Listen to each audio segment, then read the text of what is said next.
Blood dripped from 10-year-old Olivia's fingertips as she scratched her head raw outside school. Homeless James had watched her suffer for days while her biker father desperately tried every doctor, every treatment. Then James broke into their house and saw the truth. Daniel's girlfriend Rebecca was poisoning Olivia with mysterious powder, whispering threats when he wasn't looking. When James stole the evidence, his phone buzzed. Highland Hospital, room 347. Come alone, or she dies. But Rebecca wasn't who she claimed to be, and what James discovered next would change everything. Before we continue, please subscribe to the channel and let us know where you are watching from in the comments. Enjoy the story. Blood. That's what James saw first. Dark red drops falling from Olivia's fingertips onto the cracked pavement outside Lincoln Elementary School. She was scratching again. Hard. Desperate. Frantic. Like something was burrowing under her scalp, trying to claw its way out from the inside. James pressed himself against the chain-link fence across the street, his fingers curling around the cold metal as he watched. He'd been homeless for 5 months now, living under the I-880 overpass in Oakland, and he'd learned one critical survival skill that separated the living from the dead on these streets. Notice everything. Notice the cop who walks the same beat every Thursday at 3 p.m. and shakes down homeless people for spare change. Notice the store owner who throws out day-old sandwiches behind the deli on Morrison Street at exactly 6:45 a.m. Notice the drug dealers who mark their territory with spray paint. Notice the predators who circle the weak like sharks smelling blood in the water. And notice the 10-year-old girl who'd been scratching her head until it bled for the past 8 days straight. Something was wrong. Deeply, horrifically wrong. Olivia sat alone on the curb outside the school's main entrance, her small body hunched forward, shoulders drawn up to her ears like she was trying to disappear into herself. Her fingers dug into her scalp with such desperate force that James could see her entire body trembling from across the street. Other kids streamed past her, laughing, shoving each other, comparing phones, living their normal, carefree lives, but none of them stopped. None of them even looked at her twice. She might as well have been invisible. James understood invisible. He'd been invisible for months. But he saw her, and he couldn't look away.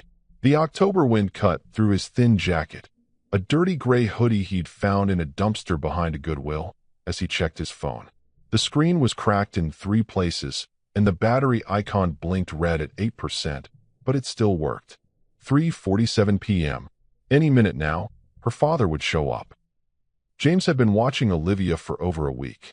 Not in a creepy way, he wasn't some predator. But something about her had caught his attention that first day he'd seen her.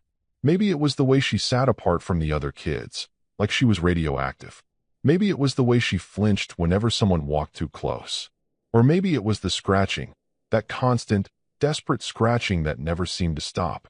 He'd seen pain before. His mother had been in pain for years. The kind that came in little orange bottles with white caps and doctors' names he couldn't pronounce. The kind that made her forget she had a son. The kind that eventually stopped her heart in a Super 8 motel room off Highway 580 while he was at school. That was 5 months ago. James had been on the streets ever since. So yeah, he recognized pain when he saw it. And Olivia was drowning in it.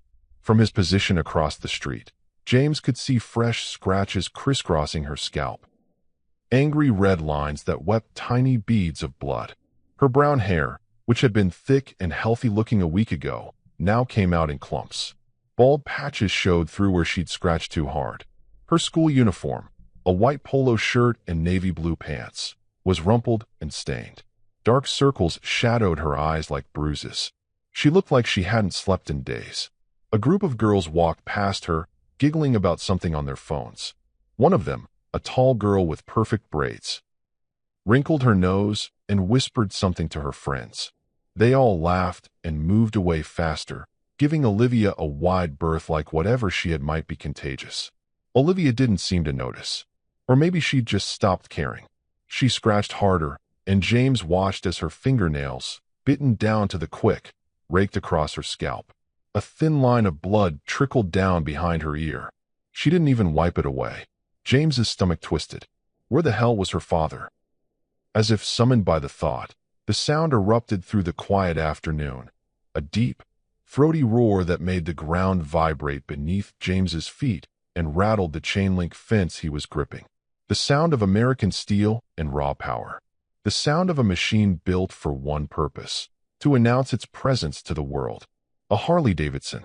James's entire body tensed as the motorcycle rounded the corner 3 blocks down, chrome gleaming in the fading October sunlight like a beacon. Even from this distance, he could hear the distinctive potato-potato-potato rhythm of the engine, a sound that made every head on the street turn. Daniel. The bike got closer, and James got his first clear look at the man he'd been hearing about on the streets for weeks. Even sitting on the Harley, Daniel was massive, easily 6'3", probably 240 pounds of solid muscle. His arms, completely sleeved in intricate tattoos, gripped the handlebars with casual confidence. He wore a black leather vest over a white t-shirt, and even from across the street, James could see the patches covering the vest like battle honors. But it was the patch on the back that made James's mouth go dry. The Death's Head with Wings. Skeletal face grinning with malevolent glee. The words arched above and below in bold letters. Hell's Angels, Oakland. James had heard the stories. Everyone on the streets had heard the stories. The Hell's Angels weren't just a motorcycle club. They were an institution in Oakland, a shadow government that operated by its own rules. They controlled territory, settled disputes, and enforced their own brand of justice. You didn't mess with them. You didn't even look at them wrong unless you wanted to end up in a ditch somewhere off Highway 4. And Daniel wasn't just any member. The guys James had met under the overpass, the ones who'd been in and out of county lockup, who knew the players, they all said the same thing. Daniel was a top guy. Inner circle. The kind of man who sat at the table when decisions got made. The kind of man whose word could start or end a war. The kind of man you absolutely did not want to cross. But as Daniel pulled up to the curb in front of Lincoln Elementary and killed the engine, James saw something that made his chest ache with an emotion he couldn't quite name. The man's hands were shaking. Not a lot. Just a slight tremor as he swung his leg over the bike and pulled off his helmet. But James had learned to read body language the way other kids read books. And Daniel's body language was screaming one thing: fear. Daniel rushed to Olivia, his boots heavy on the pavement, and dropped to one knee in front of her. Up close, his face was all hard angles, sharp jawline, high cheekbones, eyes that had seen things most people couldn't imagine. A scar cut through his left eyebrow. His knuckles were scarred and calloused from years of fighting. But when he looked at his daughter, those hard eyes went soft. "Baby girl," he said, and his voice, rough and gravelly. The voice of a man who'd smoked too many cigarettes and shouted over too many engines, was impossibly gentle. "Let me see." Olivia slowly pulled her hands away from her head. Her fingernails were stained dark red. Blood had dried in the creases of her knuckles. Fresh scratches covered her scalp like someone had taken a rake to it. Daniel's jaw clenched so hard James could see the muscles jumping beneath his tattooed neck. His hands, those big, dangerous hands that had probably broken bones and worse, reached out and gently, so gently, touched Olivia's head. She flinched. "I'm sorry, Daddy," Olivia whispered, and her voice was so small, so broken, that James felt something crack inside his chest. "I try not to scratch. I tried so hard. But it won't stop itching. It feels like bugs are crawling under my skin, and I can't get them out, and it hurts so bad." Her voice broke, and she started crying. Not the loud, dramatic crying of a kid throwing a tantrum. This was different. This was the crying of someone who'd been in pain for so long they'd forgotten what it felt like to not hurt. Shoo, it's okay." Daniel pulled her into his arms, and James watched as this massive, terrifying man held his 10-year-old daughter like she was the most precious thing in the world. "You don't have to apologize. None of this is your fault, you hear me? None of it." "But the doctors said." "I don't care what the doctors said." Daniel's voice hardened for just a second before he caught himself and softened again. "We're going to figure this out. I promise you, baby girl. Whatever this is, we're going to fix it." But there was something in Daniel's eyes that made James's stomach clench. Something that looked a lot like helplessness. like a man who'd fought his way through life, who'd faced down enemies and won. Suddenly confronted with an enemy he couldn't punch or shoot or intimidate. An enemy that was hurting his daughter, and he had no idea how to stop it. "Did you use the shampoo Rebecca bought?" Daniel asked, pulling back slightly to look at Olivia's face. Olivia nodded miserably. "3 times today. It didn't work, Daddy. Nothing works. The doctor gave me pills and cream and that special shampoo from Walgreens, and none of it works. It just keeps getting worse." Daniel closed his eyes for a long moment, and James could see him struggling to keep his composure. When he opened them again, there was a dangerous glint there, the kind of look that probably made grown men take a step back. "We're going to try something different," Daniel said. "Rebecca found this place in San Francisco, some specialist who deals with this kind of thing. We'll go tomorrow, okay? First thing in the morning. What if they can't help either?" Olivia's voice was so defeated, so exhausted, that it hurt to hear. "Then we'll find someone who can." Daniel cupped her face in his hands, forcing her to look at him. "I will burn down every hospital in California if I have to. You understand me? I'm not going to let you suffer like this. I'm your dad. That's my job. To protect you. And I'm going to do my job." Olivia nodded, and fresh tears spilled down her cheeks. Daniel wiped them away with his thumbs, then stood and helped her to her feet. "Come on, baby girl. Let's get you home." He walked her over to the Harley and pulled a helmet from one of the saddlebags, a smaller helmet, pink with white flowers painted on it. The kind of helmet a father buys for his daughter because he wants her to be safe, but also to feel special. He secured it on her head with gentle hands, adjusting the strap twice to make sure it was perfect. Olivia climbed onto the back of the bike, wrapping her small arms around her father's waist. As Daniel kicked the engine to life, Olivia glanced back toward the school, and her eyes met James's across the street. For just a second, maybe 2, they locked gazes. James saw everything in those eyes. Pain, fear, exhaustion, but also something else. Something that made his blood run cold. Recognition. Not recognition of him specifically, but recognition of what he was. Another kid who'd been hurt. Another kid who understood what it felt like when the adults who were supposed to protect you couldn't. Another kid who was alone. She saw him the same way he saw her. Then Daniel revved the engine, and the moment broke. The Harley pulled away from the curb with a roar, and James watched as they disappeared down the street, Olivia's small form clinging to her father's back. For a long moment, James just stood there, gripping the chain-link fence, trying to process what he'd just witnessed. Everything about that interaction had felt wrong. Not the love between father and daughter.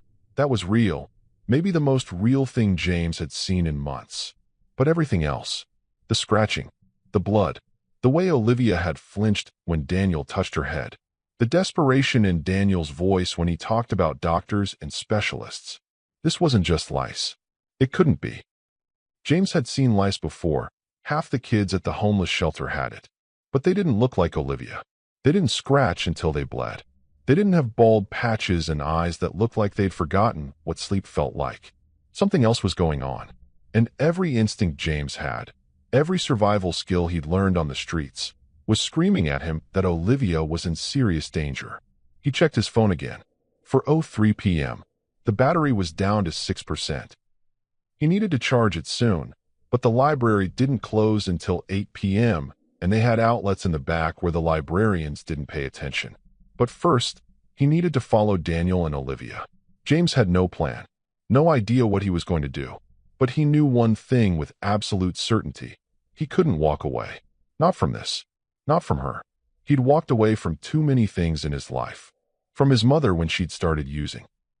From the foster home they tried to place him in after she died. From the caseworker who'd promised to help him. Walking away never helped anyone. James pulled his hood up over his head, shoved his hands in his pockets, and started following the direction the Harley had gone. He moved quickly but carefully, keeping to the shadows, avoiding the main streets where people might notice a 14-year-old kid who looked like he'd been living under a bridge. Because he had been living under a bridge. The sun was sinking lower now, painting the Oakland sky in shades of orange and purple and dark blue. Street lights flickered on. The temperature dropped, and James pulled his thin hoodie tighter around his body. He'd need to find somewhere warm to sleep tonight. Maybe the parking garage on Webster Street. There was a spot on the third floor where the security cameras didn't reach. But first, he had to find out where Daniel and Olivia lived. He walked for 20 minutes, following the general direction he'd seen them go, until he reached a neighborhood in East Oakland that he didn't recognize. The houses here were different from the rundown apartments and boarded-up shops he was used to. These were actual homes, small but well-maintained, with lawns and driveways and cars that looked like they actually ran. Working-class neighborhood. Blue-collar. The kind of place where people minded their own business, but also looked out for each other. And there, parked in the driveway of a light blue Craftsman house with white trim, was Daniel's Harley. James's heart kicked up a notch. He'd found them. He crossed the street and took up position behind a parked Toyota Camry about 3 houses down. From here, he had a clear view of the house through the gaps between cars. The front yard was immaculate. Grass cut perfectly, flower beds along the walkway, even a small American flag hanging from the porch. In the driveway sat the Harley and a beautifully restored 1967 Ford Mustang, cherry red with racing stripes. Not what James had expected from a Hell's Angel. But then again, what did he really know about bikers? Just what he'd seen in movies and heard in stories. Maybe they weren't all living in decrepit clubhouses and running meth labs. Maybe some of them had normal lives, normal homes, normal families. Lights flickered on inside the house as the sun continued to sink. Through the large front window, James could see into the living room. Daniel appeared first, still in his leather vest, pacing back and forth with his phone pressed to his ear. Even from across the street, James could see the tension in his body, shoulders tight, free hand gesturing sharply as he talked. He was arguing with someone. Then Olivia appeared, walking slowly through the living room like every step hurt.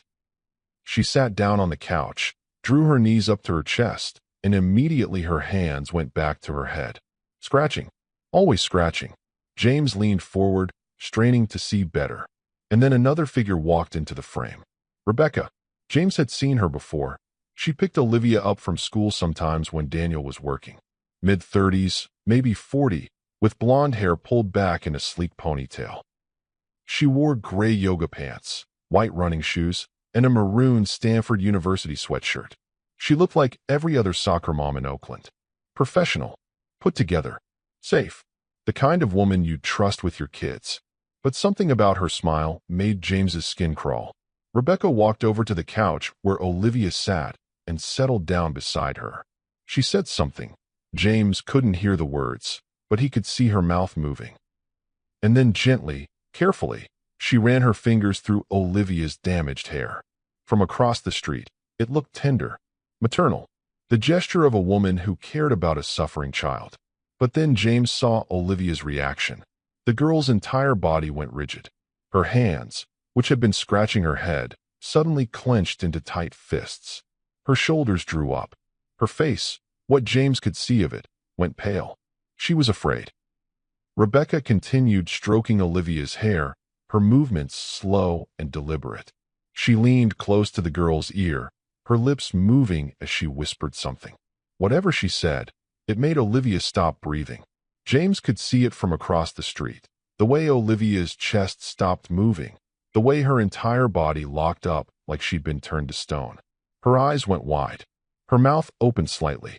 Rebecca pulled back, looked at Olivia's face, and smiled. That same perfect, pleasant smile. Then she patted Olivia's shoulder, almost condescending, like you'd pat a dog, and stood up.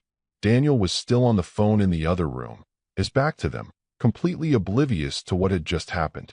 Rebecca walked toward the kitchen, and as she passed the window, James saw her reach into the pocket of her yoga pants and pull something out. A small amber bottle, no bigger than a prescription pill container. James's pulse quickened. He leaned forward even more, ignoring the way the car's side mirror dug into his ribs. Rebecca uncapped the bottle. James could see her thumb working the lid, and tapped a small amount of something into her palm.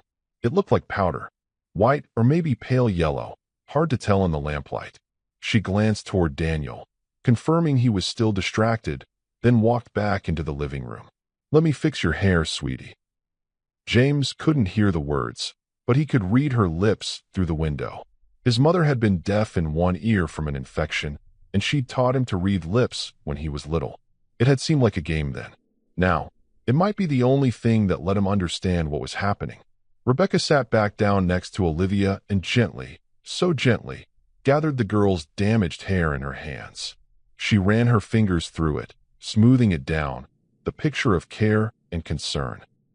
And then, so quickly that James almost missed it, she sprinkled the powder directly onto Olivia's scalp. Olivia's reaction was immediate and violent. Her hands flew to her head. Her mouth opened in what must have been a scream, though James couldn't hear it through the window. Her entire body convulsed, back arching, legs kicking out. She was in agony. Rebecca's smile never wavered. She just sat there, watching Olivia writhe in pain, her face calm and pleasant like she was watching a mildly interesting TV show. Then Daniel turned around. He dropped his phone and rushed to Olivia, pulling her into his arms, trying to calm her down. Rebecca stood up, said something to Daniel, and gestured toward Olivia's head, playing concerned, playing helpful. Daniel looked at Rebecca with something like gratitude in his eyes. He had no idea at all that the woman he'd brought into his home, the woman he trusted with his daughter, was the one causing all of this. James's phone buzzed in his pocket, startling him so badly he nearly fell into the side of the car. His heart hammering, he pulled it out and looked at the screen. A notification from his news app. The one he used to track police activity so he'd know which areas to avoid, which streets were safe, which nights the cops were doing sweeps of the homeless camps. Breaking: FBI raids Mongols MC Clubhouse. 3 dead in Oakland Territory War. James's hands went cold as he read the headline. The Mongols. He'd heard about them too, the Hells Angels' biggest rivals. The two clubs had been at war for months, fighting over territory, over respect, over things James didn't fully understand. 3 people dead, and he was watching a woman systematically torture a Hells Angels' daughter. This wasn't random. This couldn't be random. James looked back at the house. Through the window, he could see Daniel still holding Olivia, rocking her back and forth. Rebecca stood nearby, hand on Daniel's shoulder, mouth moving in what looked like soothing words. And then Rebecca did something that made James's blood freeze in his veins. She leaned close to Olivia's ear again. The girl was still crying, still clutching her head, but Rebecca's lips moved slowly, deliberately, speaking words meant only for Olivia. James focused, trying to read her lips through the window. Tomorrow, your daddy choice.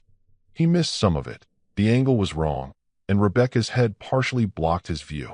But he caught the last part clearly. Happens to little girls who talk. Olivia's crying stopped. Just stopped, like someone had flipped a switch. She went completely still in her father's arms, her face a mask of terror. Rebecca straightened up, patted Olivia's head, right where she'd just spread the powder, and walked calmly out of the room. James's mind was racing, trying to piece together what he'd just witnessed. Rebecca was poisoning Olivia. That much was clear. But why? What did she gain from torturing a 10-year-old girl? Unless Olivia wasn't the target.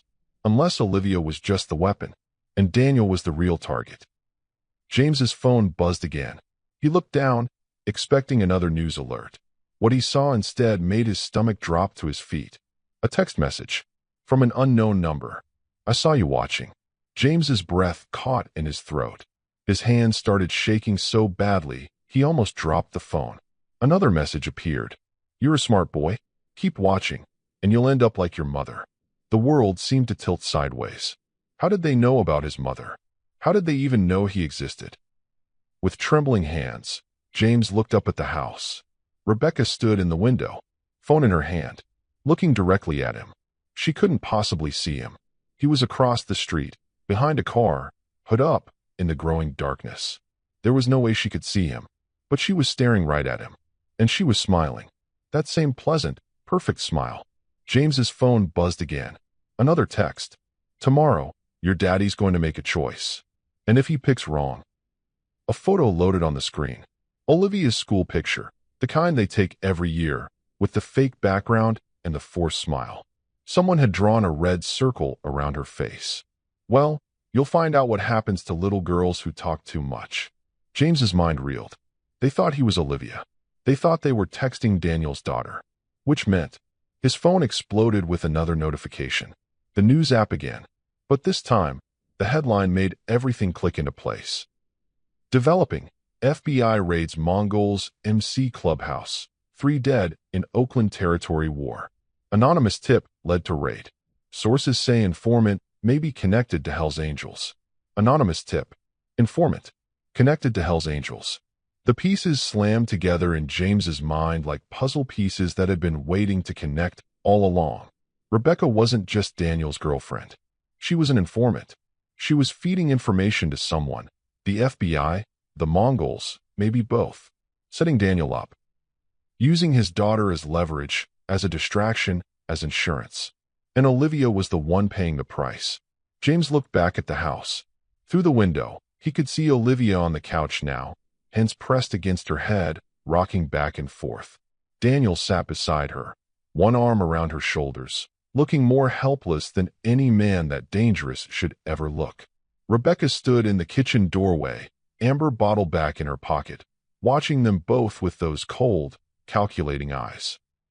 James's phone buzzed one final time. Another photo. This one made his stomach turn inside out.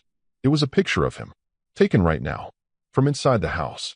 He could see himself behind the car, hood up, phone in hand, the street light illuminating his face just enough to be recognizable.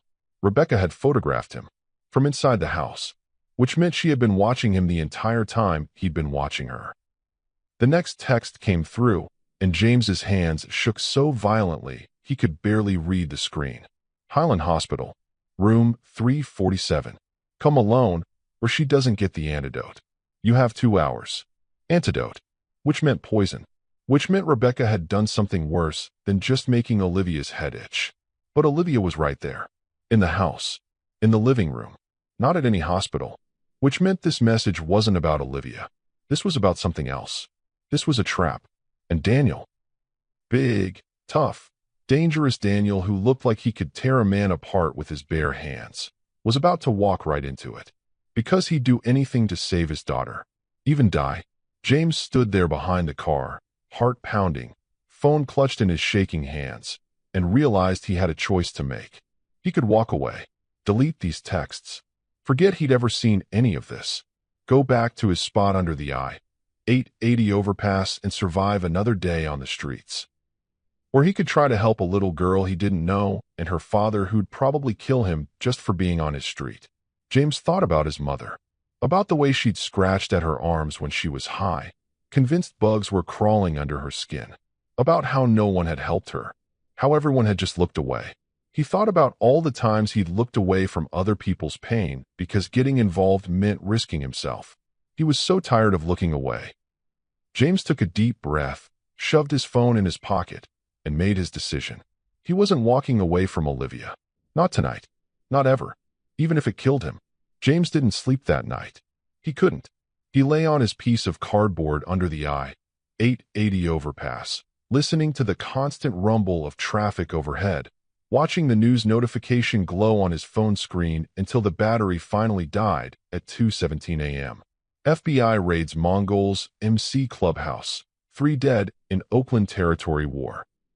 3 people dead. A war between motorcycle clubs.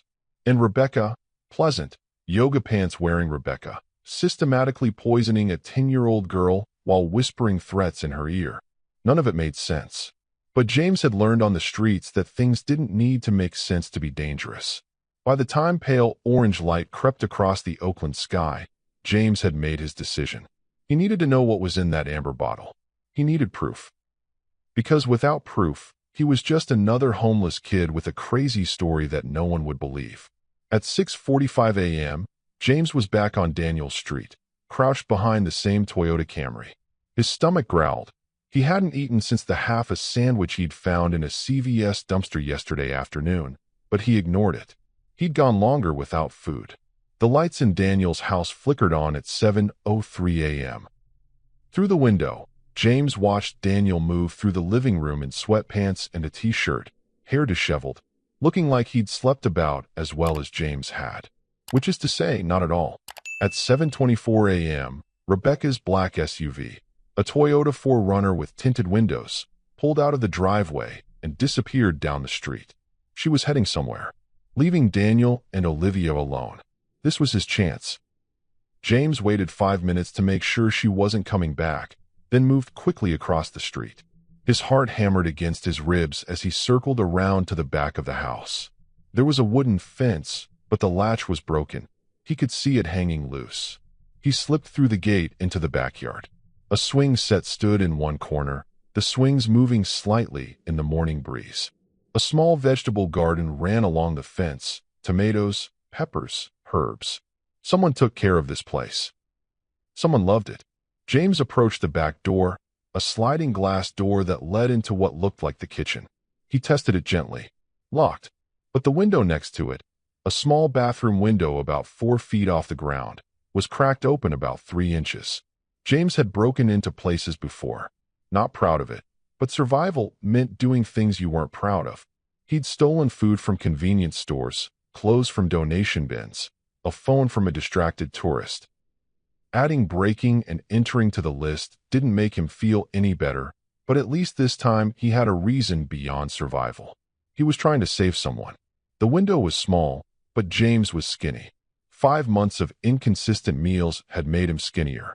He grabbed the sill, pulled himself up, and squeezed through the opening. His shoulders scraped against the frame. His hoodie caught on something and tore, but he made it through. He dropped into the bathroom with a soft thud, landing in a crouch on the tile floor. He froze, listening. Voices from somewhere in the house. Daniel's deep rumble, then Olivia's quiet response. They were in another room. James straightened up and looked around. The bathroom was small but clean. White tiles, a shower with a glass door, a sink with toothbrushes and a cup. Normal. Completely normal. He cracked the bathroom door open and peered out into a hallway. The voices were coming from upstairs. Daniel was probably getting Olivia ready for school, which meant James had maybe 10 minutes before they came downstairs. 10 minutes to find Rebecca's room, find that bottle, and get out.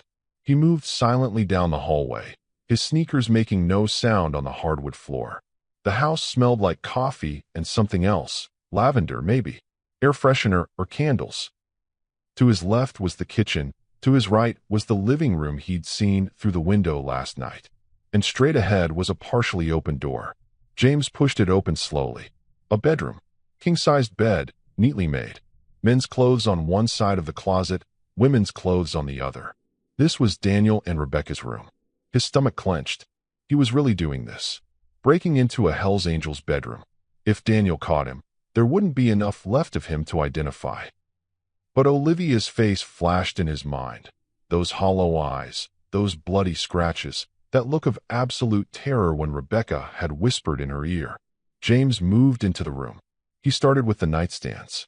Daniel's side held a book about motorcycle maintenance, charging cables, and a Glock 19 in the drawer.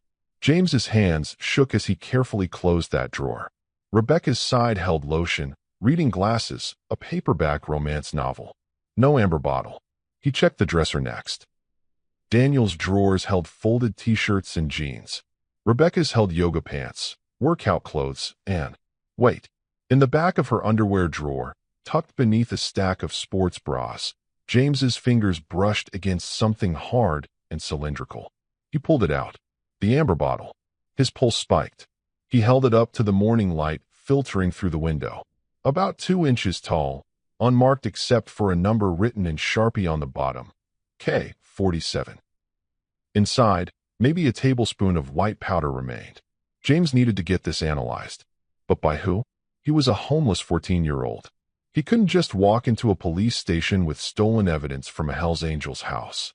They'd arrest him, call CPS, and the bottle would disappear into an evidence locker while Olivia kept suffering. Then he remembered Marcus. Marcus was in his late 40s, had been homeless for about 2 years, and lived in the tent city under the eastern part of the freeway.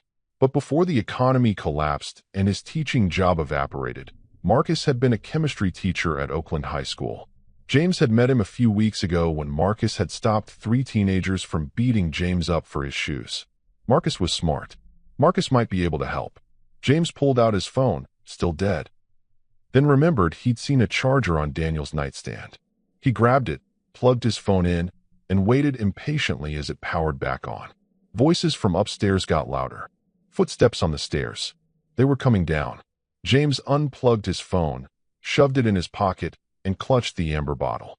He moved toward the bedroom door, then froze. The front door was opening. Rebecca's voice, bright and cheerful. "I forgot my phone. Just grabbing it real quick." James's heart stopped. He was trapped. The bedroom door opened right into the living room. If he walked out, she'd see him immediately. He looked around frantically. The closet? No, too obvious. Under the bed? Same problem. The window. James ran to the bedroom window, unlocked it as quietly as he could, and slid it open. He climbed out, dropping into a bush below with a rustle of leaves that sounded deafeningly loud to his ears. He pressed himself flat against the house, barely breathing. Inside, he heard Rebecca's footsteps move through the living room, into the bedroom. A pause. Then her voice, sharp and suspicious. "Daniel? Did you open the bedroom window?" "What? No. Why would I?" Daniel's voice, confused. "It's open." A longer pause. James could picture them both staring at the open window, putting pieces together. "Maybe you opened it last night for air?" Daniel suggested. "I didn't." Rebecca's voice had gone cold. "Someone's been in here." James didn't wait to hear more. He ran. He sprinted across the backyard, through the broken gate, down the street. His lungs burned, his legs screamed, but he didn't stop running until he was 6 blocks away, doubled over behind a liquor store, gasping for air. He still had the bottle, clutched so tightly in his hand that his knuckles were white. He had evidence. Now he just needed to figure out what it proved. 2 hours later, James found Marcus in his usual spot. A blue tarp tent held up with PVC pipes, tucked under the overpass where the sound of traffic was constant, but the rain didn't reach. Marcus sat on a folding chair reading a water-damaged paperback, his gray beard neatly trimmed, his clothes worn but clean. "James." Marcus looked up, his brown eyes sharp behind wire-rimmed glasses held together with duct tape. "You look like you've seen a ghost. I need your help." James pulled out the amber bottle. "I need you to tell me what this is." Marcus took the bottle, held it up to the light, and his expression shifted from curious to concerned. "Where did you get this? Does it matter?" "It might." Marcus unscrewed the cap and carefully tapped a tiny amount of powder onto his fingertip. He sniffed it, touched it to his tongue for just a second, then spit. "Where did you get this, James?" "A woman is using it to hurt a kid. I need to know what it is."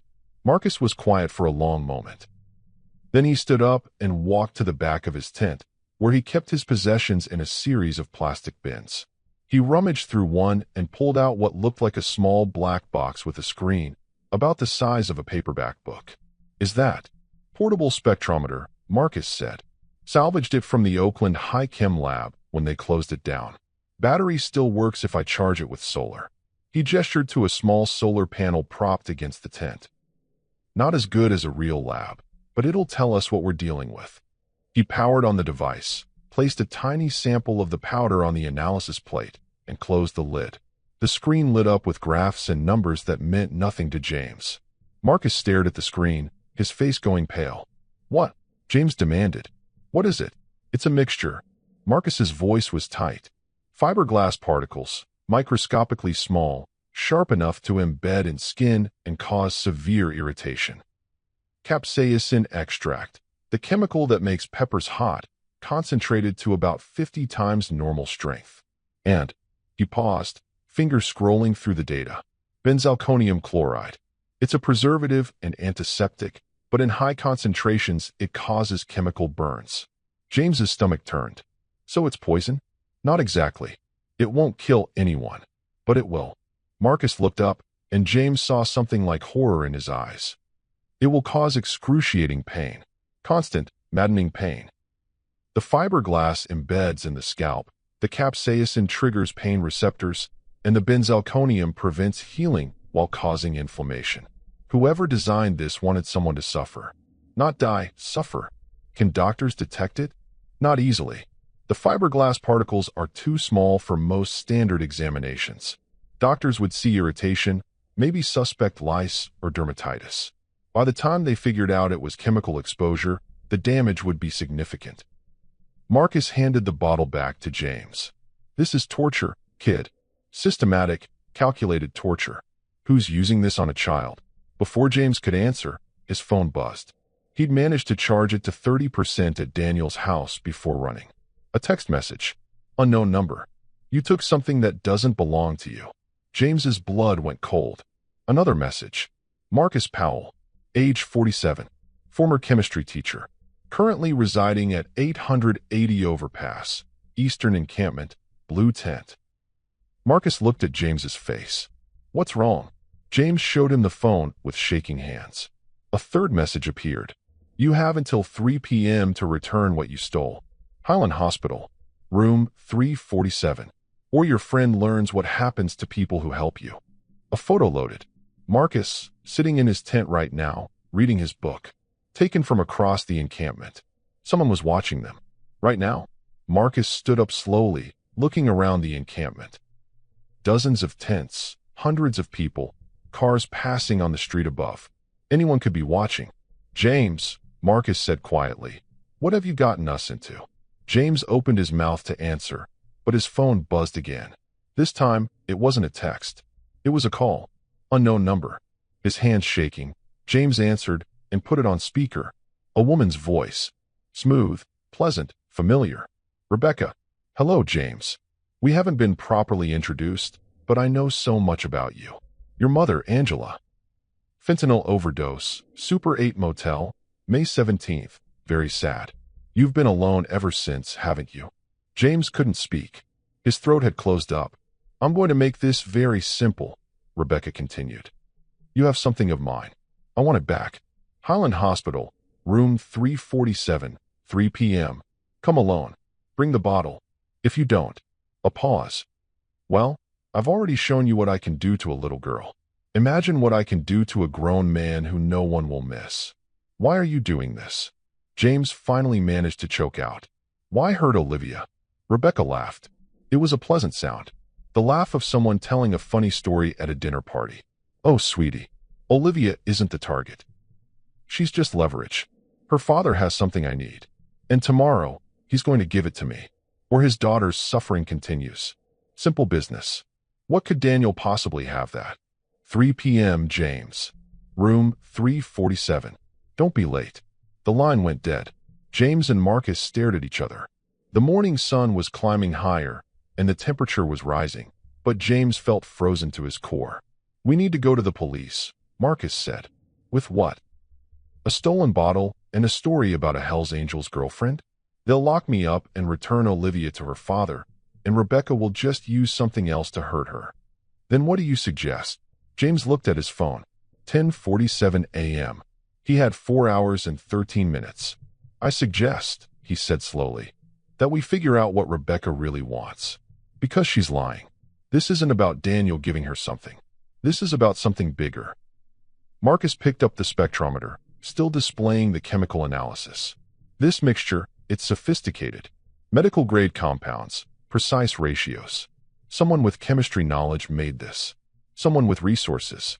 So Rebecca's not working alone. No, she's working for someone. Or with someone. Marcus's eyes widened. James, last night. That news about the FBI raiding the Mongols' clubhouse. 3 dead. If Rebecca is connected to that. James's phone buzzed. Another text. But this one wasn't from Rebecca. It was from a local news alert. Breaking. Hell's Angels member Daniel Chen wanted for questioning in FBI investigation. Sources say he may have information about yesterday's deadly raid. James's hands went numb. They'd used his last name. The news said Daniel Chen. But James had never known Daniel's last name. He'd only known him as Daniel, which meant the news was wrong, or someone had fed them false information. His phone buzzed again. A different number.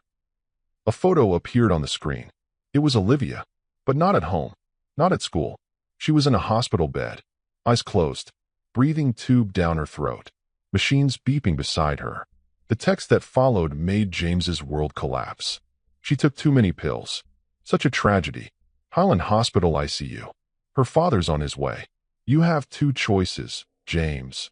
Bring me the bottle at 3 p.m. or watch her die by 4 p.m. The antidote only works if administered within 6 hours. Clock's ticking. James looked at Marcus, his vision swimming. She didn't take pills, he whispered. Rebecca did this. She poisoned her.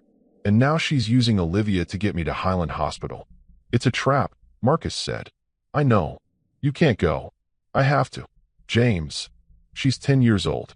James's voice cracked. She's scared and alone and in a hospital bed because of me. Because I took that bottle. Because I got involved. I have to fix this. Marcus grabbed his shoulders. Listen to me. If you walk into that hospital, you won't walk out. They'll kill you. Take the bottle, and Olivia dies anyway. So what do? Marcus was quiet for a long moment. Then he pulled out his phone, an old Android he kept charged with his solar panel. We call the one person who might actually believe us. Who? Marcus pulled up a contact. A name James didn't recognize. Agent Sarah Mitchell, FBI. She was my student, Marcus explained. 15 years ago.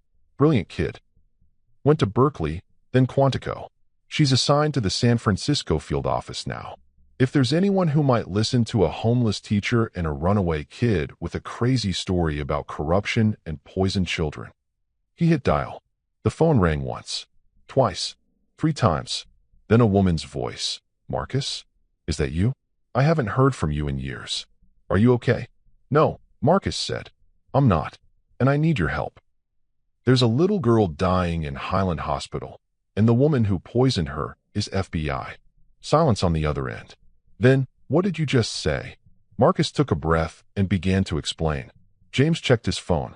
11:03 a.m. 3 hours and 57 minutes until his deadline. And somewhere in Highland Hospital, Olivia was dying. Agent Sarah Mitchell arrived at the encampment 43 minutes later, driving an unmarked gray Ford sedan that screamed federal agent despite the civilian plates.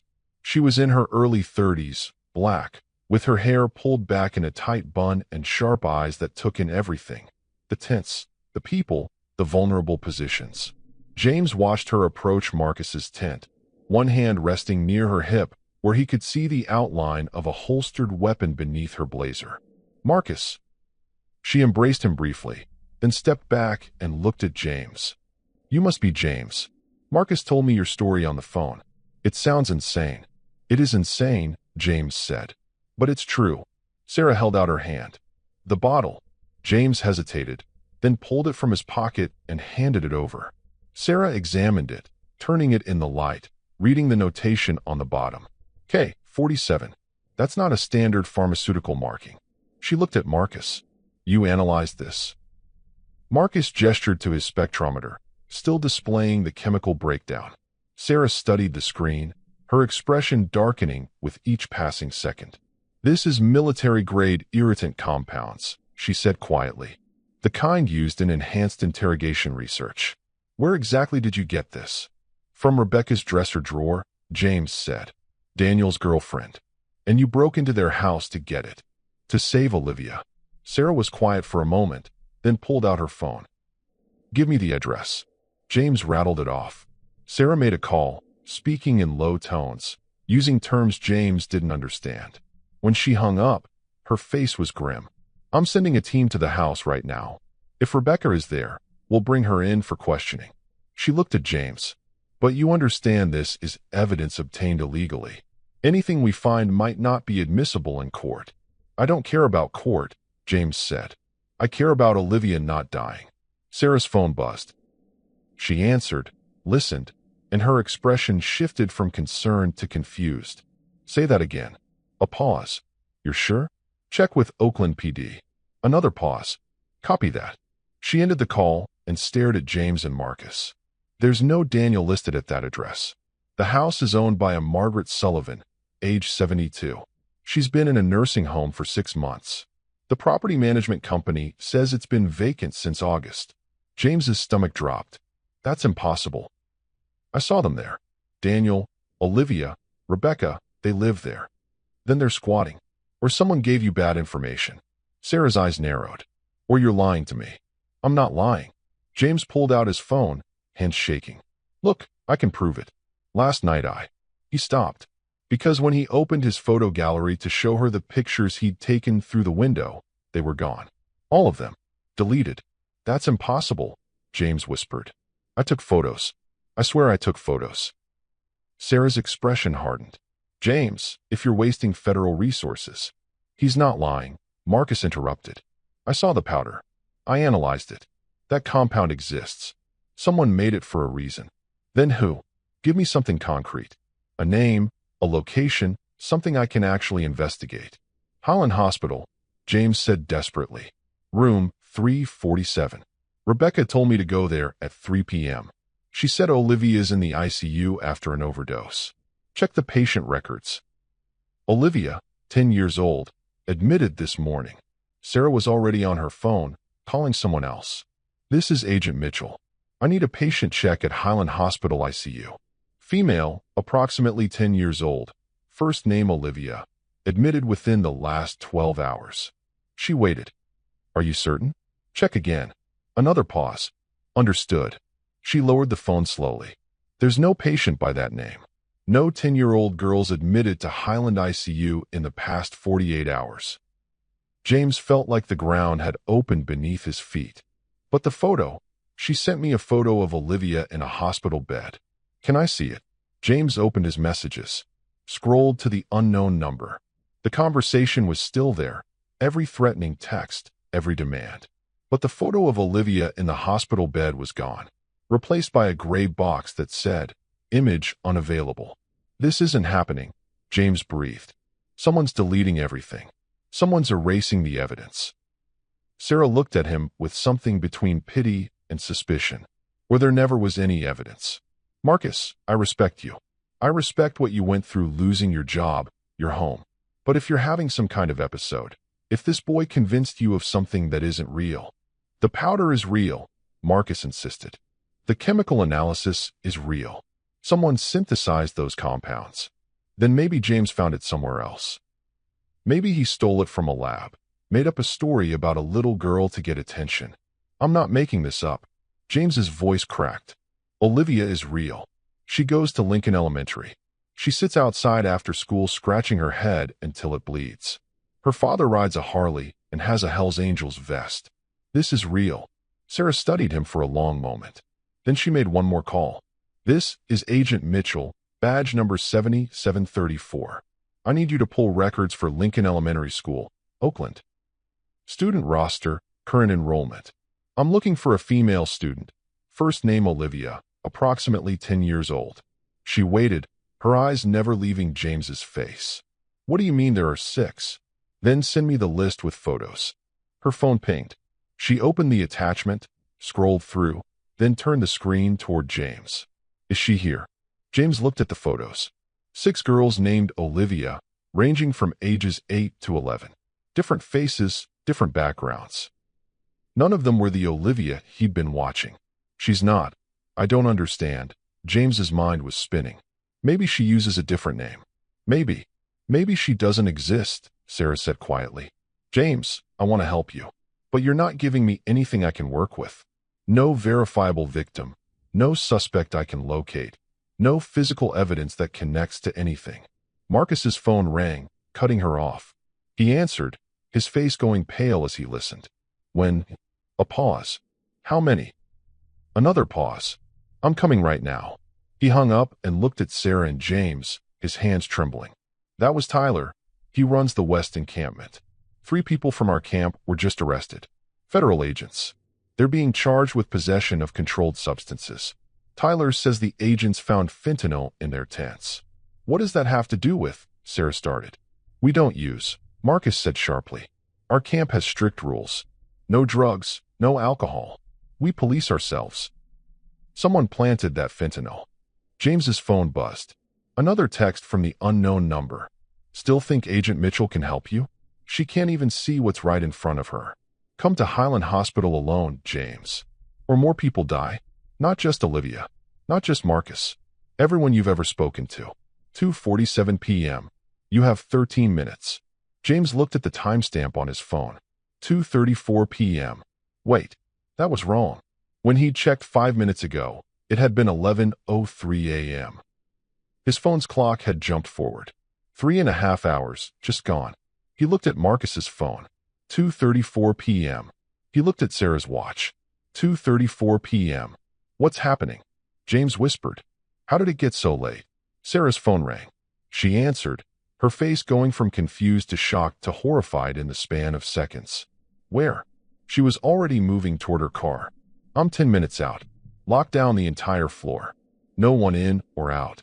She turned to Marcus and James. There's been an incident at Highland Hospital. Someone released a chemical agent in the ICU. 12 patients affected, 3 critical. The hospital's in lockdown. James's blood turned to ice. What room? What room did it happen in? Sarah checked her phone, reading the text from her colleague. Her face went pale. Room 347. The same room Rebecca had told him to go to. James's phone buzzed one final time. A video message. It took a moment to load, and when it did, James's entire world stopped. The video showed Olivia, the real Olivia, the one he'd been watching, strapped to a chair in a dark room. Duct tape over her mouth. Tears streaming down her face. And behind her, just visible in the shadows, stood someone in a dark suit. The person leaned forward into the light. It wasn't Rebecca. It was Agent Sarah Mitchell, or someone who looked exactly like her. James looked up at the real Sarah Mitchell standing in front of him, staring at his phone screen, her face a mask of shock. That's not me, she whispered. That's not. How is that? The video continued. The Mitchell lookalike smiled at the camera and spoke in Sarah's exact voice. Hello, Agent Mitchell. Or should I say, hello to the real Agent Mitchell. Surprised? You should be. I've been you for the past 6 months. Your cases, your investigations, your life. And no one noticed. Not your colleagues. Not your friends. Not even you. The fake Sarah pulled out a syringe filled with clear liquid and held it near Olivia's neck. James has a choice to make. The real Agent Mitchell has a choice to make. Highland Hospital, room 347, by 3 p.m. Both of you. Or this little girl gets the same thing I gave to those 12 patients in the ICU. Except unlike them. She smiled. She won't survive it. The video ended. James looked at Sarah. Sarah looked at him. And they both realized, at exactly the same moment, that they'd been played from the very beginning.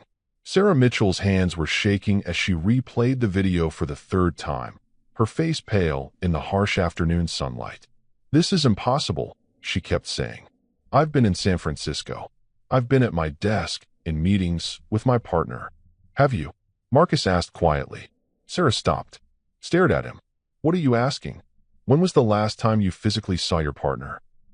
Not on a video call. Not through a screen. Actually saw them. In person, in the same room? Sarah opened her mouth to answer, then closed it. Her eyes widened.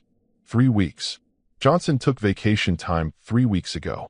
We've been coordinating cases over phone and email since then, but she pulled out her phone and dialed. Johnson, where are you right now? A pause. No, physically. What building? Another pause. Her face went white. Stay there. Don't move. Don't talk to anyone. She ended the call and looked at Marcus and James. He's at the San Francisco field office, where he's been all day, which means whoever signed off on those arrests at your camp this morning wasn't me. Whoever's been filing reports under my name, closing cases, reassigning investigations. Wasn't you, James finished. Sarah's jaw clenched. Someone's been impersonating a federal agent for months. That's a federal crime. Multiple federal crimes. She pulled up her phone, fingers flying over the screen. I'm checking my case logs, my emails, my... Oh God. What? The Mongols raid yesterday. 3 dead. I signed off on that operation. Except I didn't. I was in a meeting with the assistant director when that raid went down. I couldn't have authorized it. She kept scrolling, her face getting paler. The warrant for Daniel's arrest. I issued that this morning. Except I was at my apartment until Marcus called me. I never. She stopped. Looked up at James. Someone's using my credentials to frame Daniel. To justify raids, arrests, operations. They've been doing it for months. Rebecca, James said. She's not working alone. She said this was about Daniel giving her something. What if she's FBI? What if she's the one impersonating you? Then why reveal herself now? Marcus asked. Why show us the video? If she's been successfully impersonating Sarah for 6 months, why blow her cover? James's mind raced. Because something changed. Something forced her hand. The raid yesterday, 3 Mongols members dead.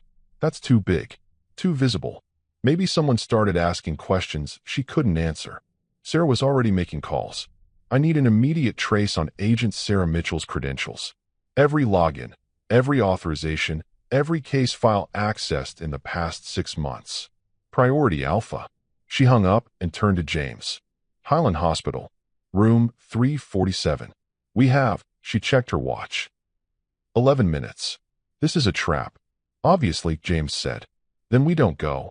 She has Olivia. We don't know that for certain. That video could be fake, staged, filmed weeks ago. What if it's not? James's voice cracked. What if she's really there, really in danger, and we just leave her? Sarah grabbed his shoulders. Listen to me. I'm a federal agent. I have training, resources, backup. You're a 14-year-old kid. If we walk into that hospital, we're giving them exactly what they want. Which is what? I don't know yet. But people don't impersonate FBI agents for fun. This is organized, sophisticated, military or intelligence level. Which means, her phone rang. She answered. Mitchell. Her face changed as she listened. Say that again. Slowly. A long pause. How is that possible? Another pause. I'm on my way. She hung up and stood frozen for a moment. What? Marcus demanded. That was the hospital. Room 347 is registered to a patient named Olivia Chun, 10 years old, admitted 2 hours ago for acute chemical poisoning. Sarah looked at James. She's real, and she's dying. They took Sarah's car, running red lights through Oakland traffic, siren blaring. James sat in the back, Marcus in front, both holding on as Sarah drove like the world was ending. Which, for Olivia, it might be. Tell me everything, Sarah said, eyes on the road. From the beginning. Every detail. James told her. The scratching, the blood, Daniel on the Harley, Rebecca with the amber bottle, the whispered threats, the text messages, breaking into the house. When he finished, Sarah was quiet for a long moment. Daniel, she said finally, you said he's Hell's Angels. Top member. What if this isn't about Daniel at all? What if it's about the club? What do you mean? The Mongols raid yesterday. 3 dead. If someone wanted to start a war between the clubs, what better way than to make it look like the Angels gave up intel? Make Daniel look like an informant. Use his daughter as leverage to force his hand. Marcus leaned forward.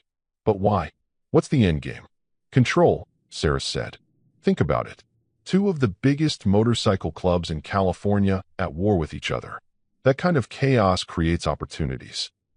Drug routes get disrupted, territories change hands, law enforcement gets distracted.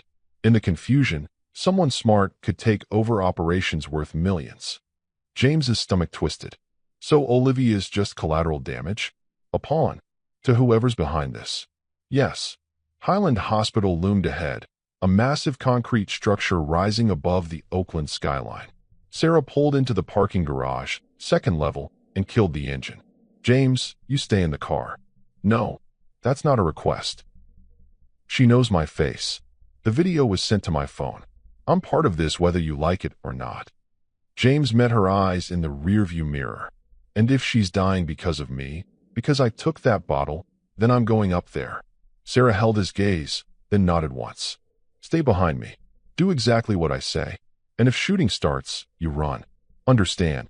They took the elevator to the 3rd floor. The ICU was in lockdown. Yellow hazmat tape across the entrance. 2 Oakland PD officers stationed outside. Sarah flashed her badge. FBI. I need access to room 347. One officer, young and nervous, shook his head. No one goes in or out. Captain's orders. Chemical contamination. I'm aware. I'm also the agent who authorized the investigation into this incident. Let me through. Ma'am, I can't. Sarah leaned close, her voice dropping to a whisper James could barely hear. Someone is impersonating me. Someone in this hospital. If you don't let me through right now, more people die. Is that what you want? The officer swallowed hard, then stepped aside. The ICU hallway was chaos. Nurses in hazmat suits rushing between rooms. Doctors shouting orders. machines beeping frantically. The chemical smell hit James immediately, sharp, acrid, burning his throat. Room 347 was at the end of the hall. The door was open. Sarah drew her weapon, moving in a crouch, Marcus and James following. She reached the doorway, peered inside, then froze. "James, stay back." But James was already looking past her. Olivia was in the bed. Real, actual Olivia. Unconscious, breathing tube down her throat, for lines running from both arms. Her head was wrapped in white bandages, but James could see angry red chemical burns visible along her hairline. Daniel sat in the chair beside her, holding her small hand in his huge scarred ones. He looked up when they entered, and James saw tears streaming down the biker's face. "They said she tried to kill herself," Daniel said, his voice broken. "Pills and something else. Something they found in her system. They said Rebecca called 911, said Olivia was depressed, hurting herself, and I didn't know. I didn't see." "Daniel," Sarah said carefully, "where's Rebecca now?" "Gone. She left. Said she couldn't handle watching Olivia like this. Said she'd be back." He looked down at his daughter. What kind of person leaves a dying child? The kind who's been torturing her for months, James thought. Sarah's phone buzzed. She checked it, and her face went gray. "We need to evacuate. Now." "What? Why?" "Because I just got a message from my own phone. The phone in my desk at the San Francisco office." She showed them the screen. "Hello, Agent Mitchell. Or should I say goodbye? The real game starts now. Check under Olivia's bed." Daniel didn't wait. He dropped to his knees and looked under the hospital bed. What he pulled out made everyone in the room take a step back. A bomb. Digital timer. Wired to what looked like a pressurized canister. The timer read, 4:47. 47 seconds. "Run." Sarah screamed. Daniel scooped Olivia into his arms, for lines and breathing tube ripping free. They ran for the door, down the hallway, Sarah shouting for evacuation. Nurses scattered. Patients cried out. Chaos erupted. They made it to the stairwell as the timer hit 0. The explosion was muffled but powerful, a whomp of pressure that blew out the windows of room 347 and sent a cloud of yellow-green gas billowing into the ICU. Alarms screamed. People were shouting. Someone was crying. They burst out of the stairwell onto the ground floor, Daniel still carrying Olivia, running for the exit. Outside, in the parking lot, Daniel finally stopped and fell to his knees, still holding his daughter. "Is she?" he gasped. "Is she breathing?" Marcus checked her pulse. "She's alive, but barely. She needs medical attention." "We can't stay here," Sarah said, looking back at the hospital. "That gas, if it's what I think it is, this entire building needs to be evacuated. But more importantly, someone just tried to kill all of us. And they knew exactly where we'd be." James's phone buzzed. Everyone looked at him. He pulled it out with shaking hands. A text from the unknown number. A photo attachment. It showed all of them, James, Sarah, Marcus, Daniel holding Olivia, standing in the parking lot. "Taken from above. Taken right now." The text below read, "Wrong choice, James. You brought the FBI. Now everyone pays." Check Daniel's vest pocket. Daniel, still on his knees, reached into his leather vest with his free hand. He pulled out a small black device, about the size of a key fob. "What is that?" Sarah asked. Daniel's face went white. "It's a detonator. For C4. We use them for." He stopped. Looked at James. At Marcus. At Sarah. "Someone planted explosives. On me. When? How long have I been carrying?" His vest started beeping. A red light flashed on the device in his hand. "Get back!" Daniel screamed. He laid Olivia gently on the ground, kissed her forehead, and ran. Away from them, toward the empty construction site across from the hospital. Sarah grabbed James and Marcus, pulling them behind a concrete barrier. Daniel made it maybe 50 feet. Then the explosion turned the afternoon into fire and thunder. When the smoke cleared, Daniel was on the ground, not moving, and standing in the parking garage entrance, backlit by the flames, was Rebecca. Except it wasn't Rebecca. As she walked closer, her face seemed to shift, shimmer, like a mirage. And then, like a mask being peeled away, her features changed. The The woman who stood before them now looked nothing like Rebecca. She was younger, harder, with cold blue eyes and a smile that didn't reach them. She raised a phone to her ear, eyes locked on Sarah. "Hello, Agent Mitchell. The real one this time." Her voice was different too. No warmth, no pretense. "My name is Carter. We've been working together for 6 months, and you never knew. That's embarrassing for you. FBI." Sarah raised her weapon. "On the ground." "Now," Carter laughed. "You can't arrest me. Legally, I don't exist. I'm a ghost, a tool, and my job here is done." She looked at Daniel's body across the parking lot. "Well, almost done." She pulled out a gun, smooth, practiced, and aimed it at Olivia's unconscious form on the ground. "One loose and left," Carter said, and pulled the trigger. The gunshot never came. Instead, there was a metallic click, the sound of a jammed weapon, and Carter's face twisted in rage. James didn't think. He just moved. He launched himself from behind the concrete barrier, 14 years old and 50 pounds too light, but fueled by pure desperation. He slammed into Carter's legs just as she cleared the jam, and they both went down hard on the asphalt. The gun skittered away. Sarah was on them in seconds, weapon drawn, knee in Carter's back. "Don't move." "Federal agent." Carter laughed, even with her face pressed against the pavement. "You still don't get it, do you? I am a federal agent. Check my credentials. They're as real as yours." Sarah zip-tied Carter's wrists behind her back, then hauled her to her feet. "Who are you working for?" "Myself." Carter's smile was cold. "Always myself." Marcus had reached Olivia, checking her vitals with shaking hands. "She's barely breathing. We need paramedics." "They're coming," Sarah said, hearing sirens in the distance. She turned back to Carter. "Why? Why torture a child? Why frame Daniel? Why any of this?" Carter's eyes glinted. "Because wars are profitable, Agent Mitchell. The Mongols and Hell's Angels have been circling each other for years. All they needed was a spark. I gave them one. Made Daniel look like an informant. Fed intel to both sides. And when the dust settles, someone has to step in and take control of all those lucrative drug routes, gun shipments, protection rackets." "You," Sarah said. "Me. Or rather, the organization I actually work for. We've been placing agents in strategic positions for years. FBI, DEA, police departments. Creating chaos, then profiting from it." James felt sick. And Olivia was just a tool? A way to manipulate her father. She was leverage. Nothing personal. Carter looked at him with something like curiosity.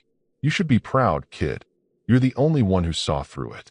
A homeless 14-year-old cracked what the FBI missed for 6 months. That's actually impressive. Where's the real Rebecca?" Sarah demanded. "Dead. 3 months ago. I've been playing her ever since." Carter's smile widened. Daniel never suspected.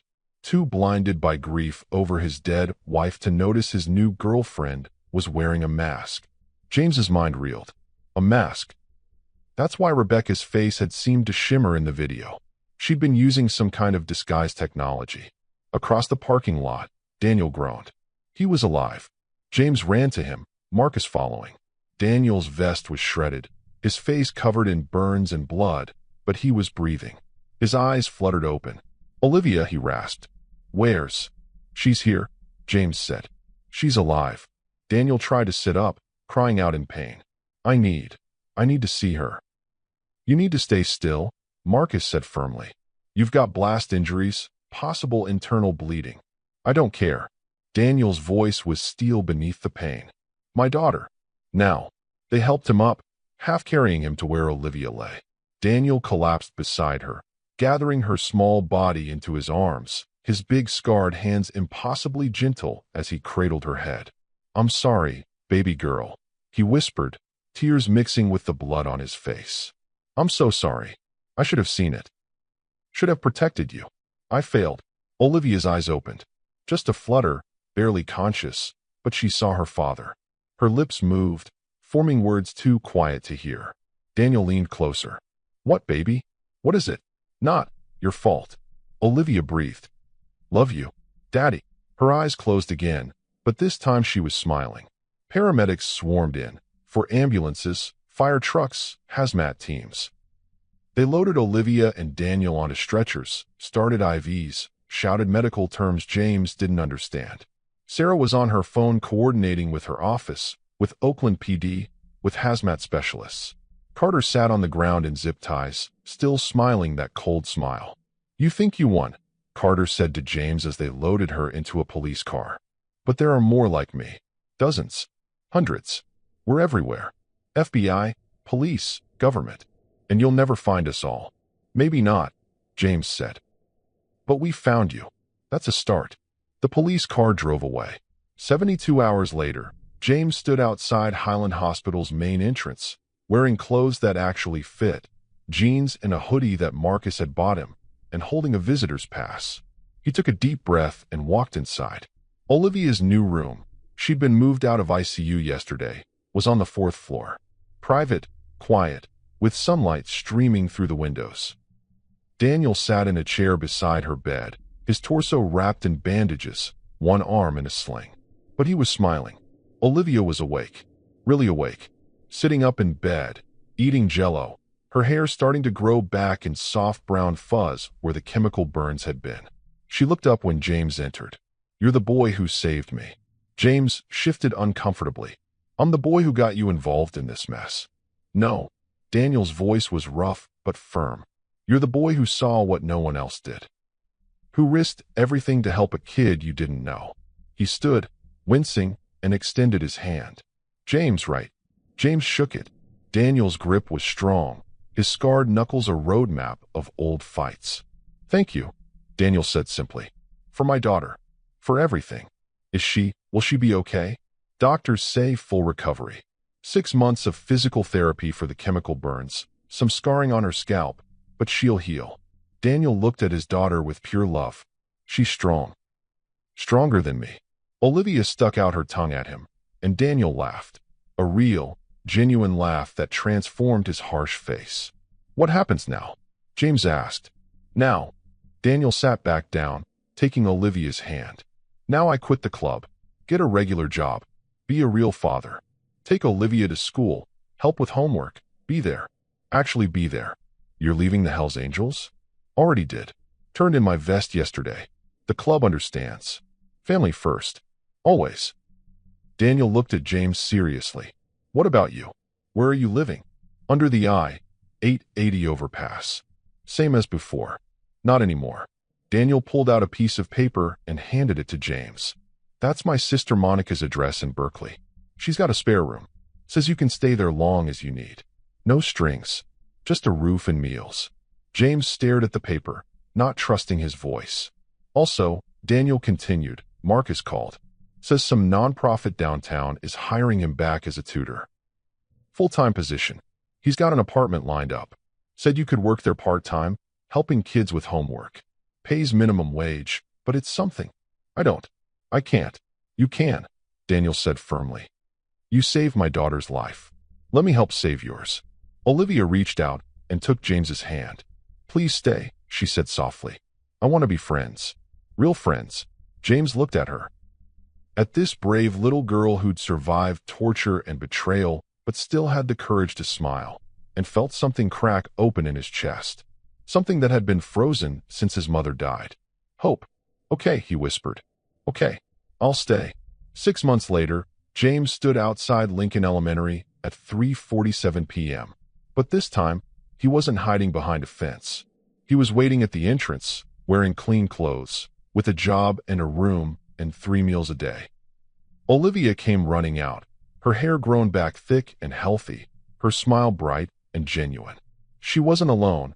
She had friends now, other kids laughing and talking with her. She saw James and waved.